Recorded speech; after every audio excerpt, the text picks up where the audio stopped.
สบายดีสบายดีพี่น้องสบายดี FC บ่าวแพงเบิดสุขุสุคนเด้อสบายดีพี่น้องมื้อนี้บ่าวแพงก็สิมาแจ้งข่าวเนาะแจ้งข่าวเรื่องบ่าวแพงสิสละโสดแล้วพี่น้องสละโสดแล้วเนาะมื้ออื่นกับผูกแขนพี่น้องผูกแขนวันที่10วันศุกร์มื้ออื่นตอนเช้าก่อนอื่นบ่าวแพงก็สิขอมกขอบใจเอื้อยฮักอยู่ทางอเมริกาเนาะเอื้อยหักเบาเพลงขอมกขอบใจเด้อเอื้อยที่โอนเงินมาซอยน้องเนาะเป็นเงิน$100เนาะเบาเพลงกลับไปแลกเป็นเงินกีบมากก็ได้2,240,000กีบเงินจำนวนนี้เบาเพลงก็สิไปซื้อซีนอยู่ตลาดพี่น้องมาให้แขกให้คนในงานกินเนาะก่อนอื่นก็ขอมกขอบใจหลายๆเด้อไอ้หักทาง USA ที่มาซอยเหลือน้องเนาะขอมกขอบใจหลายๆให้เอื้อยอยู่ดีมีแฮงมีความสุขหลายๆเด้อเอื้อยดีใจแฮงพี่น้องเอื้อยเพิ่นก็โอนมาซอยเนาะเป็นเงินผูกคอต่อแขนนี่แหละพี่น้องมาแพงก็สินำไปใส่ใจในงานเนาะนำไปซื้อซีนอยู่ตลาดปากซองพี่น้องตอนนี้บ่แพงกำลังสิขึ้นไปซื้อเอาซีนเนาะซื้อซีนประมาณ15 โลดีใจแฮงเอื้อยเพิ่นมาซอยน้องตลอดเนาะตอนนี้ครับบ่แพงก็กำลังสิขึ้นไปพี่น้องไปลงขาสัตว์พู้นแหละก็สาธุให้บุญค้ำนำสู่เด้อเอื้อยให้อยู่ดีมีแฮงร่ำรวยบ่แพงก็ตื่นใจตันใจแฮงพี่น้องดีใจหลายเพลงก็ห่างหายไปโดนพี่น้องเนื่องจากไปทำงานอยู่เกาหลีบ่มีเวลาถ่ายคลิปพี่น้องดีใจแฮงพี่น้องให้บุญคำนำสู่เด้อเอื้อย$100เนาะบ่แพงและเงินกีบก็2,240,000กีบเนาะ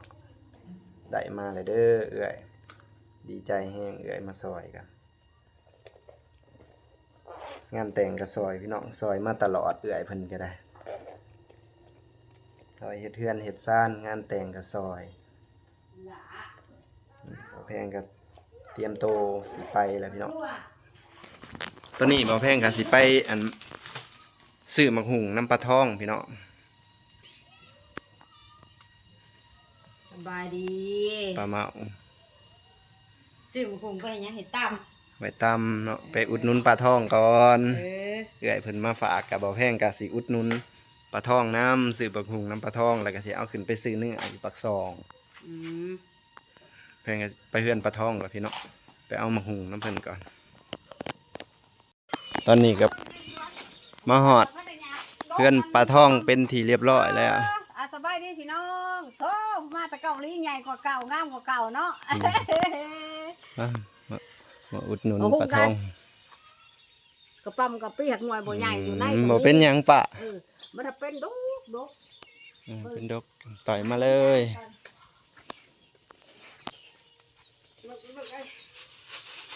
เสียน้ำมาแก่ไร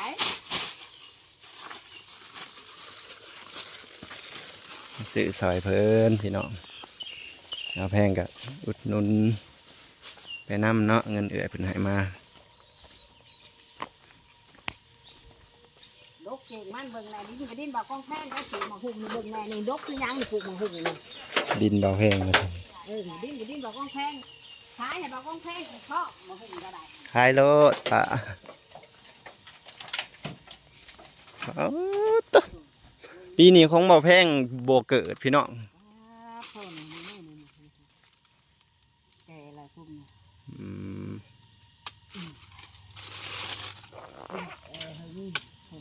ดูเดี๋ยวเนี่ยต่อยเนี่ยขิดพี่น้องบางคู่เอาแบบสบาย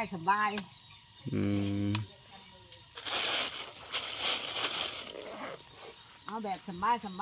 ยหน่วยใหญ่หน่วยน้อยนี่เบิดย้อนออกย่านทุนหน่อยบอกกองแพงผมมีมาหุ่นปีนี่แม่นมืดเลยพี่น้อง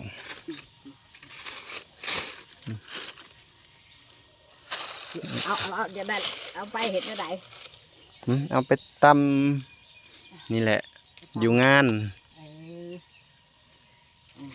ปาดโถ ปะ ปาดโถคือสิปาดโถพ่อบ่ยังหรือเอาอีก เบิดแล้วมันอันนั้นมันบ่พอเฮาจังสิมาเอาก็ได้เนาะให้เพิ่น ให้ ไป เท่าไรอันนี้ ให้แสนหนึ่งไปเลยแหม ป้าขอมาขอบใจละลายพี่น้อง เอ้ยหากเพิ่นเอาเงินให้เบาแพงดอกมาซอยเบาแพงก็สิมาอุดหนุน แม่ใหญ่ทองดำหน้าพี่น้อง อุดหนุนปลาทองต่อ อุดหนุนปลาทองต่อบ่พ่อมาเอาอีกเด้อ โดย ปลาดำสิกินมื้อเดียวบ่เบิดบ่พ่อก็มาเอายังไง โดยไอ้หักทาง USA หั่นแหละ ขอบใจละลายเด้ออยู่ดีมีแห้ง โดย มาจากเกาหลีเพิ่นก็อุดหนุนมาอุดหนุนแม่ใหญ่ทองแสนกี่พี่น้องขอขอบใจละลาย ตาอันนี้เพิ่นว่าโอ้บ่ปลาทองคือสิมีหลายว่ะโบดนอกจากไผนอกจากปลาทองบ่มีไผแล้วว่ะ ที่บ่มีในบ้านนี่ เพิ่นน่ะโมงมีหลายก็เลยว่ามาอุดหนุนเพิ่นก่อนนะว่าเอื้อยเพิ่นเนี่ยพี่น้องสิไปตำสู่คนในงานกินโอ้ยมื้อตื่นๆนี่มาแพงก็สิล่อขึ้นไปเอาสิ้นอยู่ตลาดต่อเนาะถ้าเบิ่งถ้าส้มพี่น้องตอนไปฮอดตลาด ตอนนี้ก็มาฮอดวงขาสัตว์เลยพี่น้องไอ้ไก่พามาเอาสีนเฮ็ดใส่งาน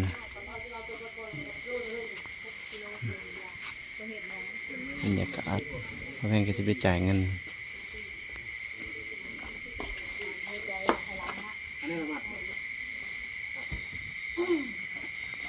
มาอยู่เอาอยู่โฮงเลยพี่น้อง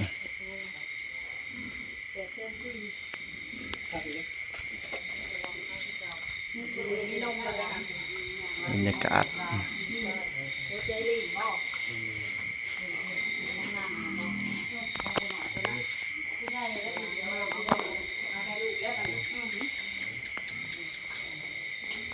สิ้นเสร็จ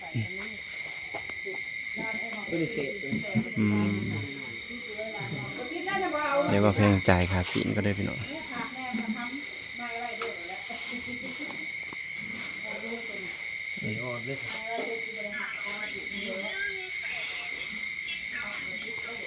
พ่ออยู่บ่เนาะ15 โลเลยพ่อบ่อะปลานำแล้วก็หมูหน่อยตัวหนึ่งพี่น้อง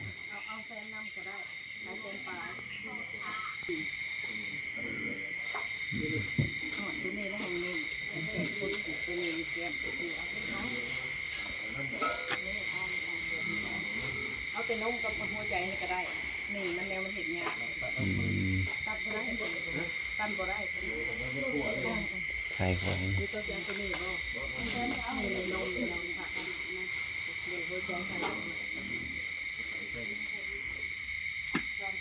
บ่แพงสั่ง15 โลพี่น้องให้เพิ่นเอาไว้ให้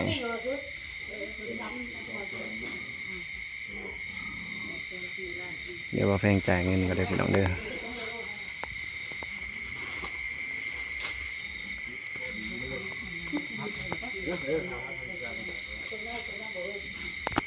โลครับเป็นเงินกับ200 กว่าบาทพี่น้องเป็นเงินไทยเป็นเงินลาวกับโลละ100,000ปลาย130โลเท่าใดก็ไอ้ไก่โลละ200สีงามโลละ200 บาทพี่น้องเอาเองก็เอา15 โล1,500จะจ่ายเงินเพิ่นก่อนตอนนี้ก็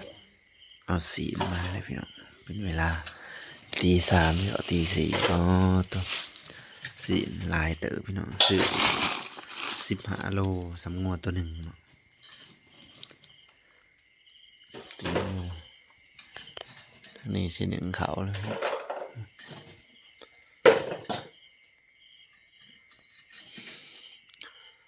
ทานหนึ่งเขาเกียมนะเกียมสิซอยสีนถ้าทีมงานมาซอยสีนพี่น้อง15 โลเนาะมีแต่สีล้วนๆเนาะโอ้โหเฮ้ยเลือดแตกมาจากโอ้โพดโพวาสีนลายขนาด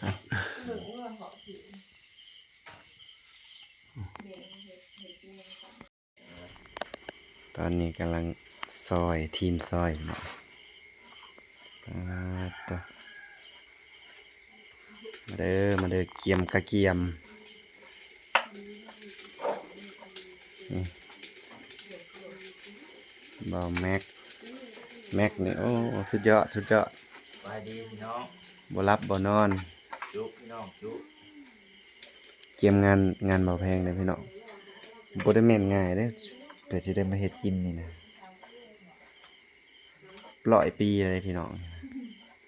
มีเทื่อหนึงแล้วก็มีเทื่อเดียวอะไรอีก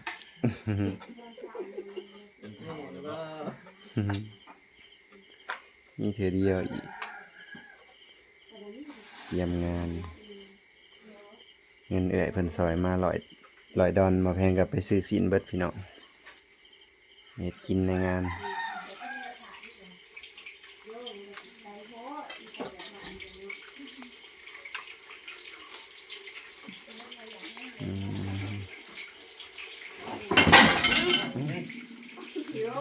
เ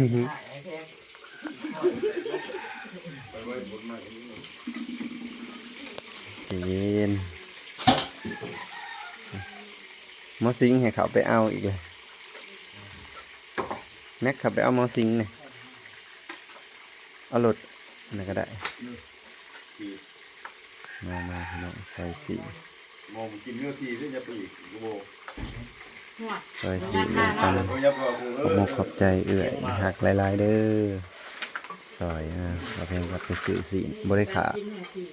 เอาดอกพี่น้องไปเอาอยู่ห้องขาสัตว์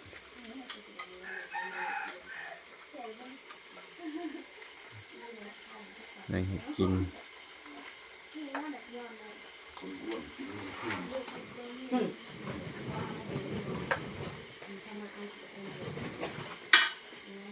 เดี๋ยวไอ้เขาไปเอาก็ได้ใช่ไหม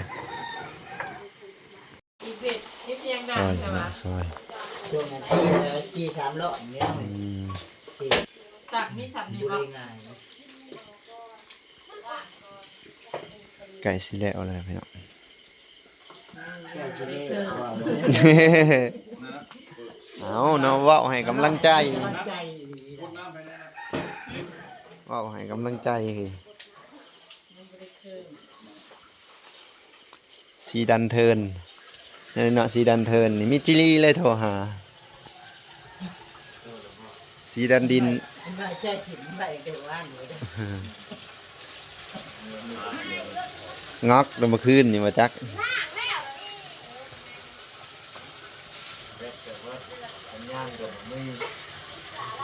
ปะเธอไปบ่ไผกันนี้ปะเบิดเหลือแต่โมอยู่ในนี้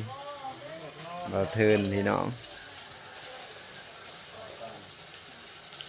มาซอยซีด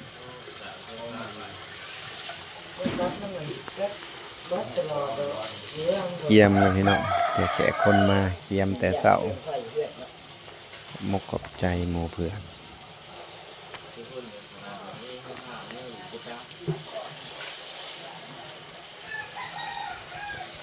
เจ้าสาวเฮ็ดกิน